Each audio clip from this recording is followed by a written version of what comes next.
will do is we will briefly see how the experiment is conducted before we start studying, what considerations and precautions a researcher needs to take to make sure the experiment is conducted successfully. First, of course, we choose a suitable sized restrainer and put the animal into the restrainer. The restrainer must be sized so that the animal is snugly held into the holder and not it should not try to escape it, because it will try to escape it eventually. It should not be able to turn back or something. It should be very comfortable inside the restrainer. We need to now warm the animal. We take our warmer and place the animal for somewhere like 5 to 10 minutes into the warmer. The temperature setting in the warmer at our factory site is done 32 to 35 degrees. But of course, this is changeable if the researcher feels they need to change it. But the factory settings set it at around 32 to 35 degrees. Between in this range, the temperature would be maintained inside the restrainer. And very important, the temperature probe needs to be placed near the tail of the animal. So that because that is the area where we are primarily concerned about what the temperature is in that region. Now we start the experiment with the cuff on the tail. We see some pulses on our desktop lab monitor software.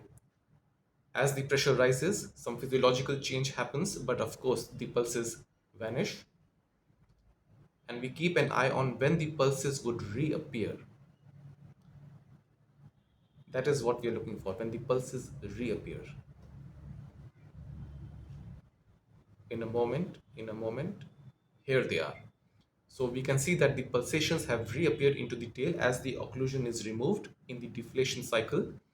And you can see that there is a rise in the amplitude of the pulses as the pressure goes down.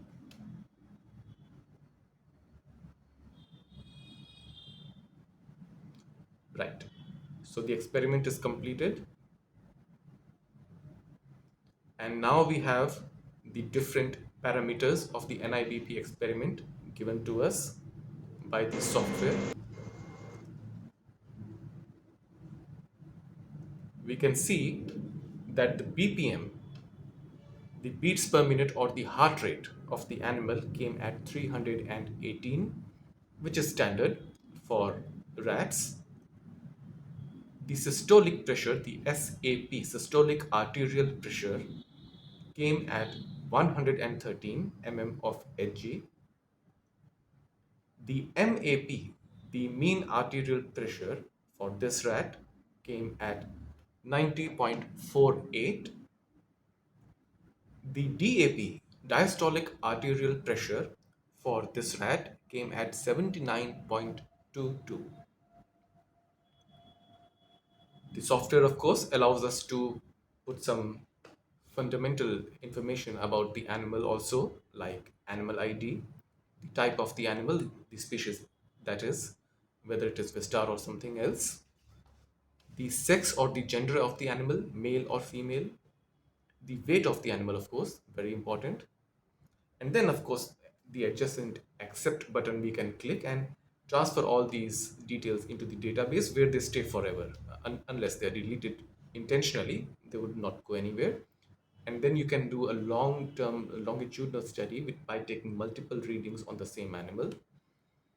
And it is as simple as that. Of course, the software allows us to take data out into PDF, which is non-editable paper trail, and also in MS Excel, which allows us to do some permutations and combinations if in future we are required to do that.